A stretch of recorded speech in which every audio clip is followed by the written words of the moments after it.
Ian, welcome back to Singapore. Could you tell us what you've been up to of late? Well, I've been to KL promoting a Masters tournament which is due to be held there in May. So we went out there to do a press conference there, and I've come to Singapore to do a bit of work for ESPN. Okay. I think the last year or so I've been doing bits for Sky Television, and I've also got a job now I'm the Elite Performance Director of Wales. So I've kept myself quite busy. Okay. You still affiliated with the club in any way? No, I think I do a bit of work with the former players and all that. Obviously, if the club want any of them to go somewhere, the club will get in touch with them. So I keep in touch with the club quite regular, and also go to the games, when I'm about. Talking about the team, they are presently fourth in the Barclays Premier League. Are you happy with the way things are going at Anfield? Well, I'm not disappointed. I think because first of all they're unbeaten in the league. They've got to win the 2 games to qualify for Champions League, which is quite possible. So I think at the end of it, you look at it. I think they've hit a bit of form the last 2 games recently, and I think you wait till the international week is over, and they've got to carry on from there. I think Liverpool traditionally, especially in the Benitez, come strong in February. So I think Liverpool have got to be within striking reach of whoever, like the Manchester United, Arsenal's or Chelsea's, whoever's going to be top. And I think it's important that they're not too far away from them come February, and look at the situation now. Benitez and his rotational policy now, year in, year out, we hear the fans criticizing the policy, but it's worked. This time around, there seems to be an even more greater sense of a criticism against the policy. In your own opinion, do you think it's worked so far in the first 3 months of the new season? Well, I think it must have worked in a situation because they're undefeated. But I think what you're looking at, some of the draws that they've had, they think they should have won, especially at home. Right. So I think if you're playing, you'd be disappointed if you played well and scored and you were on the subs bench next game. I think as a player you'd be very disappointed. But the manager has his beliefs, and that's what you've got to go by, and you've got to give him the chance to do that. I think you only look at the end of the season and look to see if they progressed or not, and that's when you look at the situation. Liverpool supporters, I think the frustration is like winning the league. I think it's like the holy grail for them now. If you ask 70-80% of those, if you ask all the supporters, 70 or 80% would say they want to win the league, not the Champions League. Yeah. Because they've been in the final 2 of the last 3 years, yeah. Champions League, but they're getting frustrated with the supporters that they want to win the league, and that on what they believe they've got the players to win the league, and I think they can compete with the Manchester United, the Arsenal and Chelsea's when doing that. Well, why do you think that he's still tinkering with the team? I think looking, a lot of foreign managers will look at the opposition. I think what they do, look at the opposition and say how is best to break them down. And I think Benitez is one of them, like he said already, where he looks at all the DVDs and videos, everything for the opposition, and he'll pick what he feels is the best team to break down an opposition. Whether it's pace that they needed, then Torres comes in, or whether it's height, then look at the crowds, or whether it's getting round the back of them, and I think that's why he picks his team on the opposition he plays. Now, over the last 1 or 2 seasons, it appears that the captain Steven Gerrard has shouldered a great deal of responsibility. Do you think with this new season that responsibility has been sort of spread out with the likes of maybe Jamie Carragher, Peter Crouch? Well, I think so. I think Steven Gerrard leads by example, and I think he's a great player. We all know his best positions in the middle, and for sometimes for the sake of the team, he plays on the right hand side. And I think other players do have to take their own responsibility as well. And to be successful, you can't rely on one man. I think you've got to rely on other people as well. Even the likes of when he's fit and Alonso. Sometimes the good thing about it, Liverpool, is when Gerrard didn't play, when they beat Derby 6-0. Steven Gerrard and Jamie Carragher did not play. So other players had to take responsibility.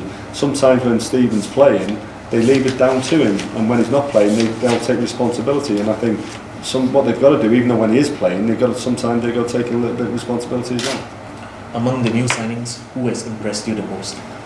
Well, it's without doubt. I think Torres has been the main man for me to come in and to adapt the way he's adapted. It's been fantastic. And look over the years, Thierry Henry, Drogba, Shevchenko. It's taken him at least 1 year to adapt to the English league. And Torres has come in and he's done it from day one. And he's been. I think the supporters have taken to him because he's got pace. He can score goals. And he's just one of them players where the supporters have been looking for someone like them to think, he can actually help us win the league. Benayoun, has he surprised you? He hasn't surprised me, no, because he's a great player. And I think when he comes, some people say he's lightweight, but I think the skill he's got and everything, it wouldn't surprise me when Liverpool signed him, because he's a different option again.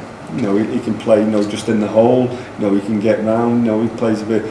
We had one like that when we played, a bit like Peter Beardsley. He can play. Is he a striker or is he a midfielder, or is he plays in the hole? And when he's got a very good football brain, and I think and add that with his skill, and gives Liverpool a different option as well. Just last two for me. The transfer window is coming up in a couple of weeks. Do you suppose the Reds are going to bring in somebody? I don't know. I think if you look at the situation. You don't know, come on. No, we don't know. I think you have to ask the manager that. But you look at the situation, say, where do they need another centre-back? Aga's been injured and I think he has been missed. Okay. Sam Hippitt comes in. Sammy's been one of the best buys Liverpool have ever had, but to ask him to play 3 games a week sometimes is a lot. Yeah. Jamie Carragher's sometimes he needs a rest as well. And I think if Ake would be fit, I think these players would have the rest what's needed. So I think if you look at it, maybe a defender, because I do believe the striking options they've got enough there. The midfield options they're quite strong, and you look at maybe a defender. The American owners, Hicks and Gillette, have they been truly supportive of Benitez's vision and objectives? Yeah, very much so. I think they've come out and said it, and that's what it's all about. They give the manager full support. They know what it's like. Liverpool are not a club for sacking managers for the sake of it. Clubs, especially in the Premier League, clubs are sacking managers for no reason at all. It's way too soon to sack them. And look how many's been sacked already. I think it's about 5, whatever, have been sacked, and they're not given the time. You look at Sammy Lee at Bolton. He only had 9 games, and that's way too soon. You look at Martin Yol, and up at Liverpool, and I think it comes down to the owners giving the full support behind Benitez. Okay. Champions League, 2 more games left in the group stage against Porto and Monaco. I think you're going to say that the Reds are going to pull through to the last 16. Yeah, I'm saying it because I do believe that. I think the hardest game is going to be Porto. Because I think if they can get to that last game where they have to beat Marseille, I think they will, because Liverpool, when they've got the backs to the wall, they come out fighting, and they knew they had to beat Betis. They knew they had to beat them, they did, and I think the crowd will play a major part against Porto because it's at home. But Porto are a very good defending team, but what Porto are also, they can hit you on the break. I think Betis, they couldn't hit you on the break. They were going for a 0-0 at Anfield. They were never going to score. Porto are a team that can hit you on your break, and if they score first at Anfield, it will be difficult. But I think the supporters play a major part, because come to Marseille and Liverpool need to win. It'd be like a cup final for them, and we all know what they can do in cup finals. Yeah. When they have to win, Liverpool, it's amazing how many times they do come out and win. One final question from me: do you ever see yourself one day being at the helm of Liverpool?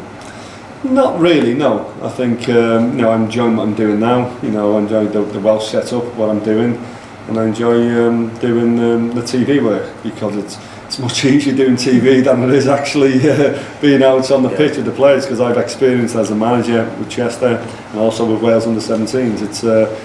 It's much easier being behind the desk and talking about it. But at the end of the day, I'm just happy to be connected with Liverpool. If they ask me to do anything, and I'm enjoying my life travelling the world.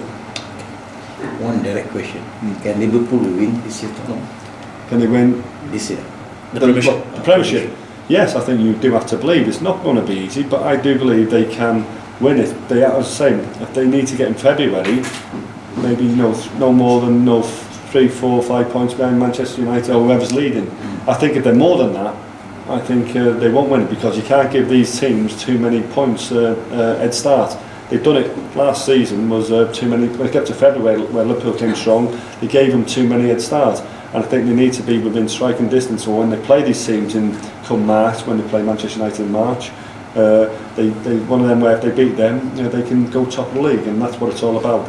They need to be within striking distance around February. If they do that, I do believe they can win the league.